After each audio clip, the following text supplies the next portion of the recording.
ہم نے سورۃ البقرہ کی ابتدا کی تھی. سورہ بقرہ کی پہلی آیت تو الف لام میم حروف مقطعات جیسے بتایا، اور دوسری آیت میں اس کا ذکر ہے کہ یہ کتاب جو ہے آنے والی ہے. اچھا، اگر آپ سب کے سامنے کتاب نہیں ہے تو کل ہم نے گروپ میں کتاب کو بھیج دیا تھا، تو آپ اسے اس کو ڈاؤن لوڈ کر سکتے ہیں ابھی.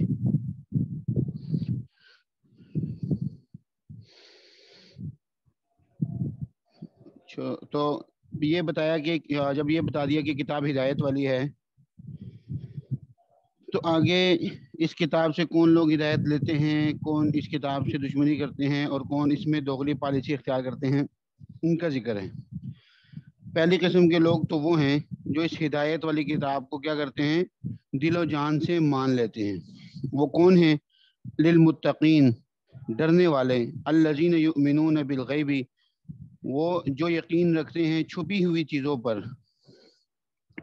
وَيُقِيمُونَ الصَّلَاةَ وَمِمَّا رَزَقْنَاهُمْ يُنْفِقُونَ، اور قائم رکھتے ہیں نماز کو اور اس میں سے جو عطا کیا ہے ہم نے ان کو خرچ کرتے ہیں. یہ ان کے سامنے نہ رکھ لیں،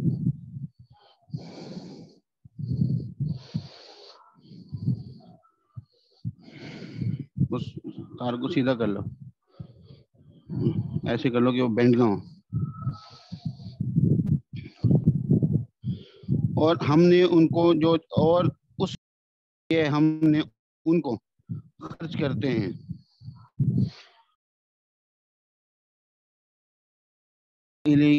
وما انزل من قبلك وبالآخرة هم يوقنون، اور جو لوگ ایمان رکھتے ہیں اس پر جو نازل کیا گیا تیری طرف، یعنی حضرت محمد صلی اللہ علیہ وسلم کی طرف، اور اس پر جو نازل کیا گیا تجھ سے پہلے، یعنی دوسری کتابیں، اور آخرت پر، اور وہ یقین رکھتے ہیں، اور آخرت پر وہ یقین رکھتے ہیں. اولئک علی ھدی من ربہم واولئک ھم المفلحون، وہی لوگ ہدایت پر جو من جانب ان کے پروردگار کے ہیں، یعنی جو اللہ کی طرف سے ہدایت ہے یہ لوگ ہیں اس پر، اور وہی ہیں کامیابی پانے والے. تفسیر میں فرماتے ہیں کہ اگرچہ قرآن سبھی انسانوں کے لیے کتاب ہدایت ہے، لیکن قبول کرنے کے اعتبار سے یہ صرف ان لوگوں کے لیے ہدایت ہے. یعنی اس میں اس بات کی قوت ہے کہ جو آدمی بھی اس سے ہدایت حاصل کرنا چاہے وہ کر سکتے ہیں. پوٹینشلی تو اس یہ ہے سب کے لیے ہدایت، لیکن بالفعل عملاً اس سے ہدایت کون حاصل کرتا ہے، اس کے بارے میں بتا دیا کہ ان لوگوں کی ہدایت ہے جو خدا سے ڈرنے والوں کی روش اختیار کر کے خود بھی خدا سے ڈرتے ہیں. اور یہ وہ لوگ ہیں جو یقین رکھتے ہیں چھپی ہوئی چیزوں پر، یعنی جو چیزیں ان کے حواس و عقل سے پوشیدہ ہیں. جنت ہے، جہنم ہے، فرشتے ہیں، اللہ تعالیٰ کا جو ہے سارا نظام ہے، یہ ہمارے سامنے نہیں ہے، غیب ہے، لیکن ہم اس پہ یقین کرتے ہیں. کیوں؟ صرف اللہ اور رسول صلی اللہ علیہ وسلم کے فرمانے سے ان کو صحیح مان لیتے ہیں. غیب کی ایک تعریف تو یہ ہوگی نا جو ہمیں نظر نہیں آ رہی، نہ ہم عقل سے سوچ سکتے ہیں، نہ ہم نظر سے دیکھ سکتے ہیں، نہ کان سے سن سکتے ہیں. یہ غیب کی ایک تعریف یہ ہوگی. لیکن دوسری غیب کی ان چیزوں کو بھی کہتے ہیں جن کو معلوم کرنے کی انسان کے پاس کوئی حسی یا نقلی یا عقلی دلیل نہ ہو. یعنی کل کیا ہوگا، ایک تو ہے نا کہ دوسرے عالم کے واقعات وہ بھی غیب ہیں، اور غیب یہ بھی ہے کہ کل کیا ہوگا، میں کہاں مروں گا، ماں کے جو عورت ہے اس کے پیٹ میں بچہ ہے، لڑکا ہے لڑکی ہے، اگر وہ پیدا ہوگا تو اس کی عمر کتنی ہوگی، اور وہ نیک بخت ہوگا یا بدبخت ہوگا، اس کی کتنی کمائی ہوگی، کتنا خرچ کرے گا، اس کے بچے ہوں گے، سارا اس کا آخرت کے لحاظ سے انجام کیا ہوگا، یہ بھی غیب کی قسم ہے. ان کا علم صرف اللہ تعالیٰ کو ہے.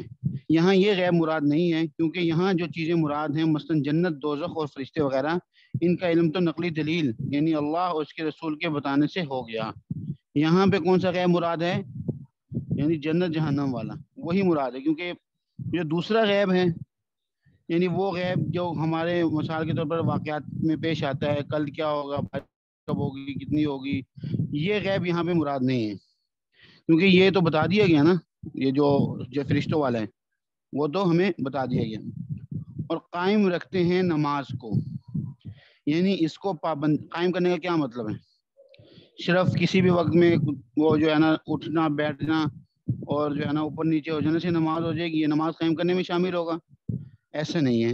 یعنی اس کو پابندی کے ساتھ اس کے وقت میں پورے شرائط و ارکان کے ساتھ ادا کرتے ہیں. ٹھیک ہے.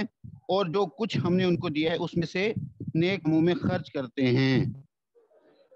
یعنی صرف خرچ کرنا ہی ثواب کا کام نہیں ہے. خرچ تو لوگ پتہ نہیں فحاشی میں بھی کرتے ہیں، اللہ معاف کرے، اور ناجائز کاموں میں بھی کرتے ہیں. وہ خرچ کرنا ثواب کا کام نہیں ہے. نیک کاموں میں خرچ کرنا ثواب کا کام ہے. اور وہ لوگ ایسے ہیں کہ یقین رکھتے ہیں اس کتاب پر بھی جو آپ کی طرف اتاری گئی ہے، اور ان کتابوں پر بھی جو آپ سے پہلے اتاری جا چکی ہیں. مطلب یہ ہے کہ ان کا ایمان قرآن پر بھی ہے اور پہلی کتابوں پر بھی ہے. اور ایمان سچا ماننے کو کہتے ہیں، عمل کرنا دوسری بات ہے.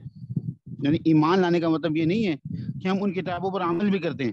عمل کرنا ایک الگ پہلو ہے، لیکن سچا ماننا ایک الگ پہلو ہے. ہم ان پر ایمان لاتے ہیں یعنی ان کو سچا سمجھتے ہیں.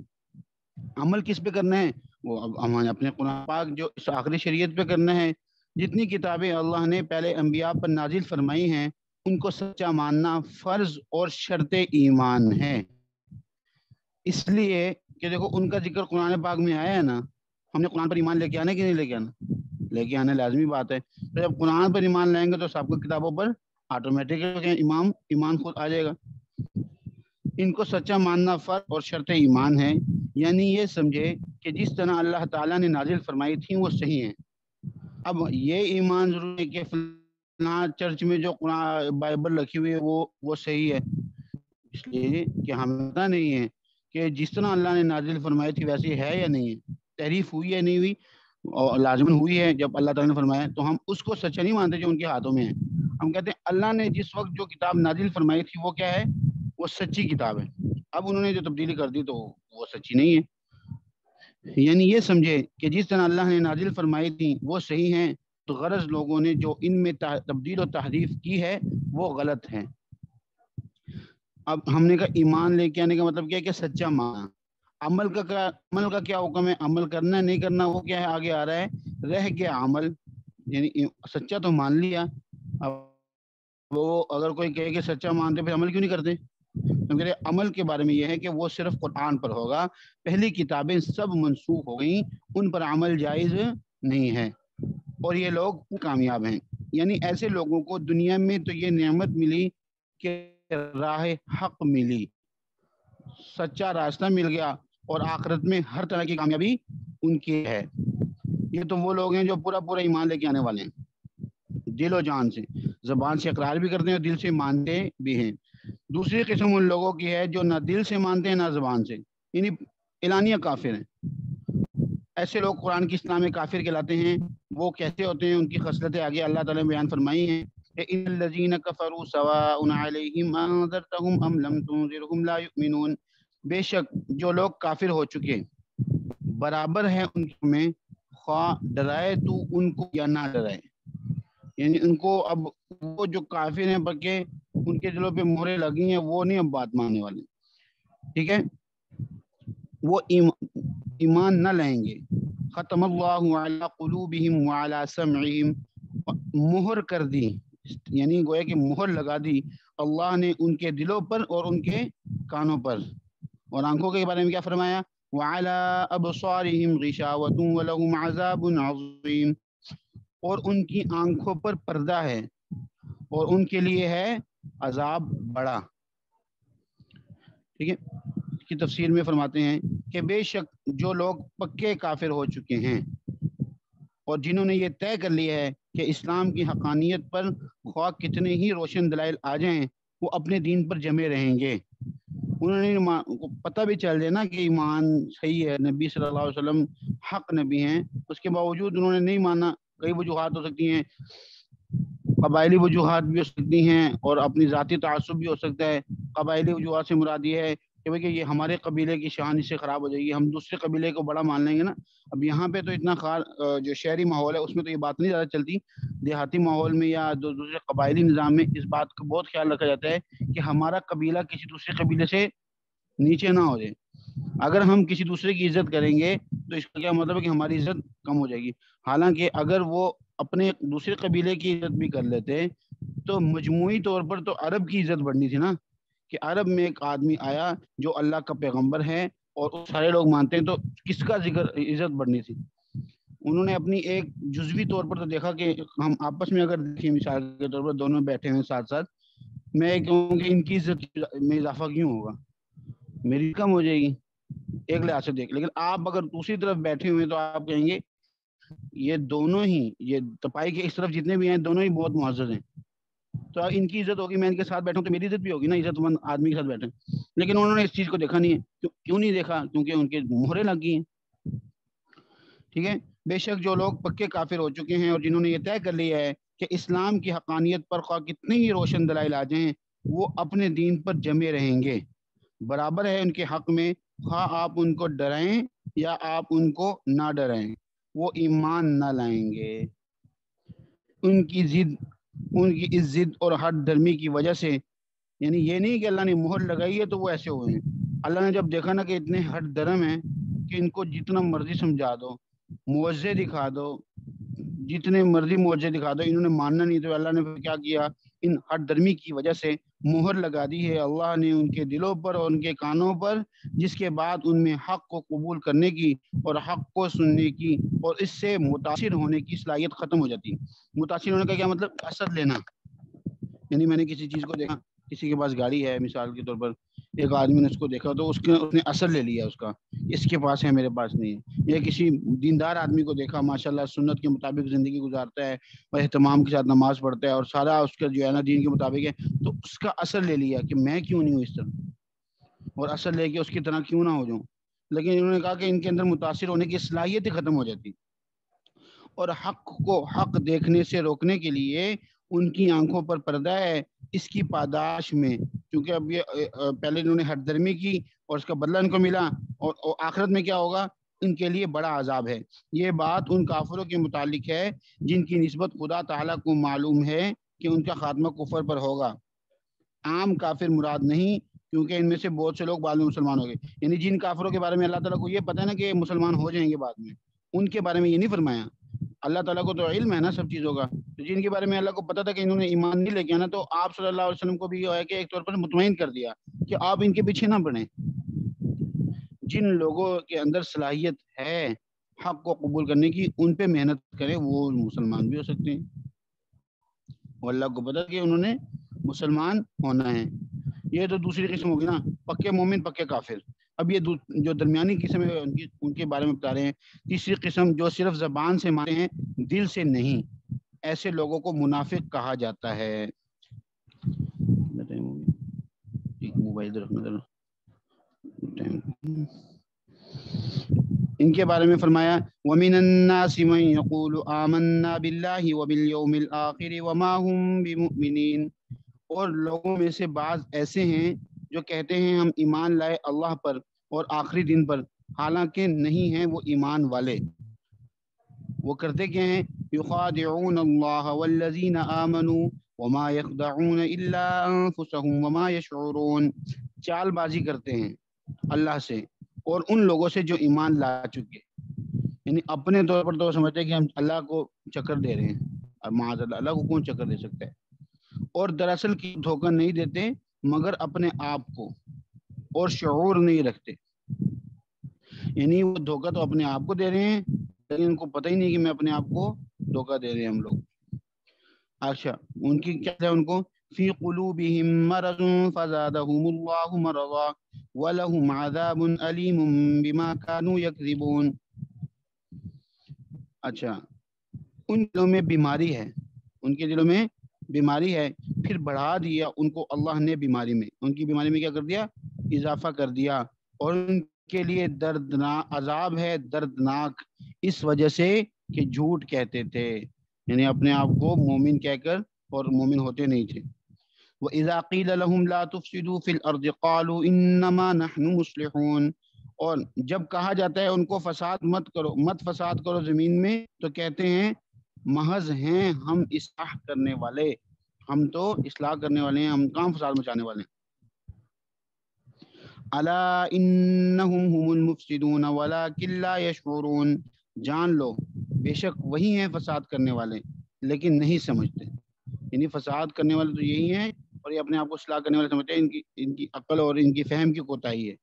اور پھر کیا ہے، وَإِذَا قِيلَ لَهُمْ آمِنُوا كَمَا آمَنَ النَّاسُ قَالُوا أَنُؤْمِنُ كَمَا آمَنَ السُّفَهَاءُ أَلَا إِنَّهُمْ هُمُ السُّفَهَاءُ وَلَكِنْ لَا يَعْلَمُونَ۔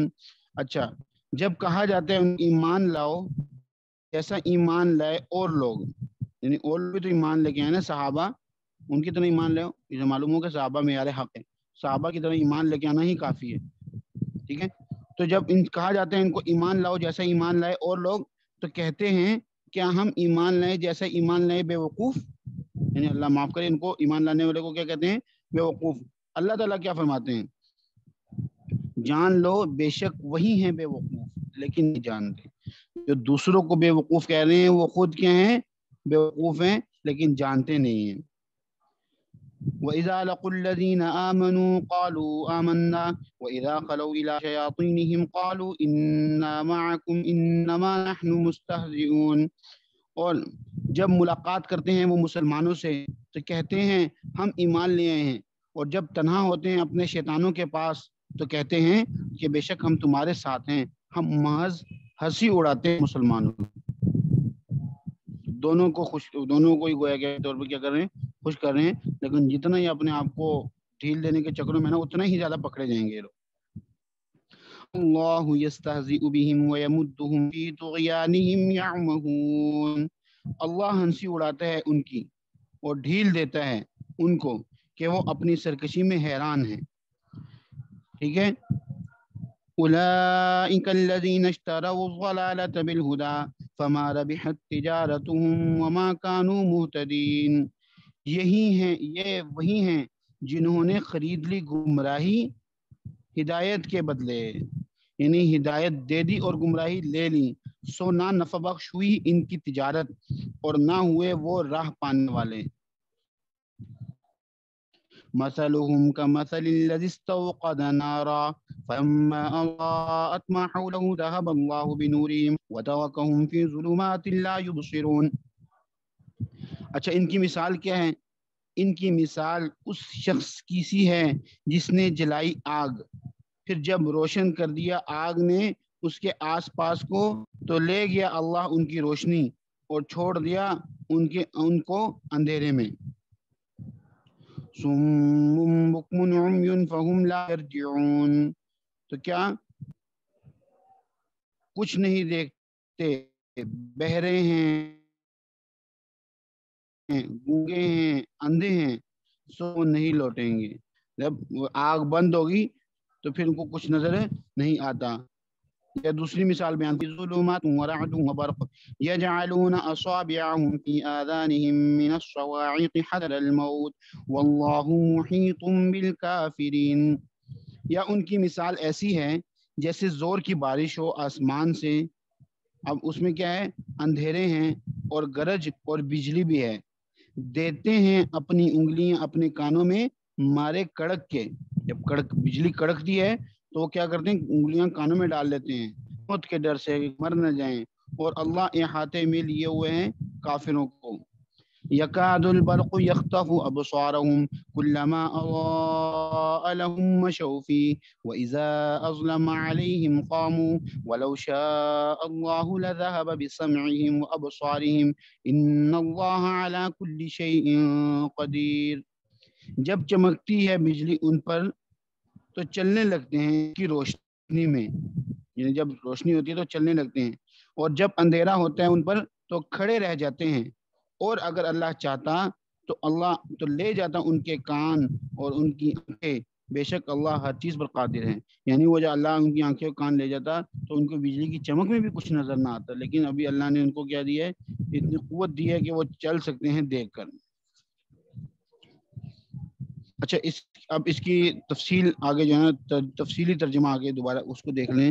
اور لوگوں میں بعض ایسے بھی ہیں جو کہتے ہیں ہم ایمان لائے اللہ پر اور آخری دن پر، حالانکہ وہ بالکل ایمان لانے والے نہیں، بلکہ وہ چال بازی کرتے ہیں اللہ سے اور ان لوگوں سے جو ایمان لا چکے ہیں، اور واقع میں کسی کے ساتھ بھی چال بازی نہیں کرتے سوائے اپنی ذات کے. یعنی کوئی کہہ سکتا ہے کہ وہ تو اپنی ذات کو تو فائدہ پہنچا رہے ہیں، لیکن نتیجتاً اپنی ذات کے ساتھ چال بازی کرتے ہیں. کس طرح کہ اس چال بازی انجام بد خود انہی کو بھگتنا پڑے گا. تو نتیجتاً کس کے ساتھ چال بازی کر رہے ہیں؟ وہ اپنے ساتھ چال بازی کر رہے ہیں، مگر وہ اس کا شعور نہیں رکھتے. ان کو پتہ نہیں ہے کہ اس کا نتیجہ ہمیں بھگتنا پڑے گا، لیکن وہ کرتے رہتے ہیں بس یہ کام. ان کے دلوں میں بڑا مرض ہے. مرض کیا ہے؟ ان کی بد اعتقادی کا، یعنی وہ عقیدہ ٹھیک نہیں کرتے. اور دوسرا مرض یہ ہے کہ مسلمانوں کی ترقی دیکھ کر حسد میں جل دیں، اور ہر وقت اپنی کفر کے ظاہر ہو جانے کی فکر و خلجان کا، کہ کہیں پتہ نہ چل جائے کہ ہم کافر ہیں. ہوتے تو کافر ہیں لیکن ظاہر نہیں کرتے، تو بس یہ بہت بڑی ٹینشن ہے ان کے لیے کہ پتہ نہ چل جائے کہ ہم کافر ہیں. اب اللہ تعالیٰ مرض اور بڑھا دیتے ہیں. کیسے بڑھاتے ہیں؟ مسلمانوں کو مزید ترقی دے کر اللہ نے ان کا مرض اور بھی بڑھا دیا، اور ان کے لیے دردناک سزا ہے، اس وجہ سے کہ وہ جھوٹ بولا کرتے تھے، یعنی ایمان کا جھوٹا دعویٰ کیا کرتے تھے. جھوٹ بتاتے خود بھی بہت بڑی گناہ کی بات ہے، لیکن اب اس میں اور اضافہ، اس کی گندگی اور برائی میں اضافہ کس طرح ہو گیا کہ ایمان کا جھوٹا دعویٰ کرنے لگے. اور جب ان کی دو رخی روش سے، یعنی ڈبل سائڈ جب وہ گیم کھیلتے ہیں، فتنے فساد واقع ہونے لگے ہوتے ہیں. پھر ظاہر بات جب آدمی ڈبل سائڈ کرتا ہے، اس کو کہتے ہیں میں تمہاری طرف ہوں. دو دشمن ہیں، ایک اس کو کہتے ہیں میں تمہاری طرف، اس کو کہتے ہیں میں تمہاری طرف. اب وہ ایک دشمن کی باتیں دوسرے تک پہنچائے گا تو لڑائی جھگڑا ہوگا. تو جب لڑائی جھگڑے ہوئے اور ان کے دوست احباب ان کو کہتے ہیں کہ ایسی کارروائی تو مجھے بھی فساد ہو کرتی ہے، لہذا اور ان سے کہا جاتا ہے کہ زمین میں فساد مت کرو، اور ایسی کارروائیاں چھوڑ کہتے ہیں ہم تو محض اصلاح کرنے والے ہیں. یعنی اپنے آپ کو بجائے فساد کرنے والے کے اصلاح کرنے والے بتاتے ہیں، اور اپنے فساد کو کیا کرتے ہیں؟ اصلاح سمجھتے ہیں. یاد رکھو بے شک یہی لوگ مفسد ہیں، یعنی فساد یہی مچانے والے ہیں، لیکن ان کو اس کا شعور نہیں ہے، وہ اس کا شعور نہیں رکھتے. یہ تو ان کی جہالت اور غباوت کا بیان ہے کہ اپنے ہی عیب کو ہنر سمجھتے ہیں. یعنی جو چیز ان کی فساد اور بربادی کا سبب ہے، اس کو وہ اپنے کمال کا سبب سمجھتے ہیں. آگے دوسری جہالت کیا ہے کہ دوسروں کے ہنر کو، یعنی ایمان خالص کو عیب اور حقیر سمجھتے ہیں. جو دوسروں میں کمال کی چیز ہے اس کو یہ تو بیوقوفی ہے. جب ان سے کہا جاتا ہے کہ تم بھی ایسا ہی ایمان لے آؤ جیسا ایمان لائے ہیں اور لوگ، تو کیا کہتے ہیں کہ کیا ہم ایمان لائیں جیسا ایمان لے آئے ہیں یہ بیوقوف؟ یاد رکھو اللہ فرماتے ہیں کہ یہی ہے بیوقوف، لیکن اس کا علم نہیں ہے. یہ منافق ایسی کھلی ہوئی بات بظاہر غریب مسلمانوں کے سامنے کر لیتے ہوں گے. یعنی وہ مسلمان جو مسلمانوں میں بڑے نہیں سمجھے جاتے، چھوٹے ان کے ظاہر ہے کہ جو بدماش ٹائپ لوگ ہوتے ہیں وہ غریبوں کے سامنے بہت سی باتیں کر جاتے ہیں، لیکن ان کے سامنے کوئی بڑا افسر آ جائے، کوئی آ جائے تو ان کی بولتی بند ہو جاتی ہے. کہیں گے یہ اس طرح کی باتیں جو ہے نا کہ ہم کیوں ایمان لائیں، وہ تو بیوقوف ہیں. یہ مسلمانوں کے سامنے، حضرت صلی اللہ علیہ وسلم کے سامنے نہیں کر سکتے تھے، وہ غریب مسلمانوں کے سامنے تو کر لیتے ہوں گے، جن سے ان کو کوئی اندیشہ نہ تھا کہ یہ ہماری، ان سے ہم نے کیا کرنا ہے. ورنہ عام طور پر تو وہ اپنے کفر کو چھپاتے پھرتے تھے اور نماز باجماعت میں بھی شرکت کرتے تھے، ٹھیک ہے، اور ایمان کا دعویٰ کرتے تھے. لہذا جب ملتے ہیں وہ منافق ان لوگوں سے جو ایمان لائے ہیں تو کہتے ہیں ہم ایمان لے آئیں، اور جب خلوت میں پہنچتے ہیں اپنے شریر سرداروں کے پاس، شرارتی سرداروں کے پاس، تو کہتے ہیں کہ ہم بے شک تمہارے ساتھ ہیں، ہم تو مسلمانوں سے صرف استہزاء، صرف ان کا مذاق اڑایا کرتے ہیں. یعنی ہم مسلمانوں سے محض تمسخر کے طور پر کہہ دیتے ہیں کہ ہم ایمان لائے ہیں، ورنہ ہم تو صرف تمہارے مذہب ہیں. آگے ان کے استہزاء کا جواب ہے کہ اللہ تعالیٰ ہی استہزاء کر رہے ہیں ان کے ساتھ، اور ڈھیل دیتے چلے جاتے ہیں ان کو کہ وہ اپنی سرکشی میں حیران و سرگرداں ہو رہے ہیں.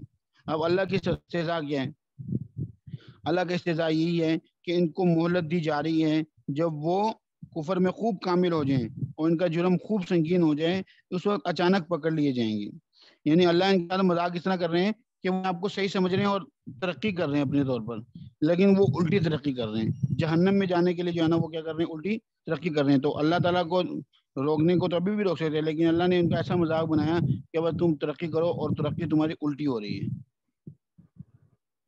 چونکہ اللہ تعالیٰ اللہ تعالیٰ کا یہ فعل ان کے استہزاء کے مقابلے میں تھا، اس لیے اس کو بھی استہزاء کے عنوان سے تعبیر کر دیا گیا. یعنی اللہ تعالیٰ تو استہزاء سے پاک ہیں، یہ تو انسانی صفات ہے نا، کسی کا مذاق اڑانا، یہ اللہ تعالیٰ تو اس سے پاک ہیں، لیکن اللہ تعالیٰ کے بارے میں یہ لفظ اس لیے استعمال کیا کہ ان کے مقابلے کے طور پر کیا، ورنہ تو اللہ تعالیٰ تو ان چیزوں سے کیا ہیں، پاک ہیں. یہ وہ لوگ ہیں کہ انہوں نے گمراہی لے لی بجائے ہدایت کے. جب یہ آدمی ہدایت دے کے گمراہی لے گا تو اس کو کون سا نفع ملنا ہے؟ تو نفع بخش نہ ہوئی ان کی یہ تجارت اور نہ یہ ٹھیک طریقے پر چلے، یعنی ان تجارت کا سلیقہ نہ ہوا کہ ہدایت جیسی قیمتی چیز کے بدلے میں گمراہی لے لی. انشاءاللہ جو ہے نا ان کی دو مثالیں جو بیان کی جا رہی ہیں نا، آگ جلانے والی اور بارش میں والی، انشاءاللہ کل یعنی اگلے دن جو ہوگا وہ اس پہ سبق یہاں سے ہوگا.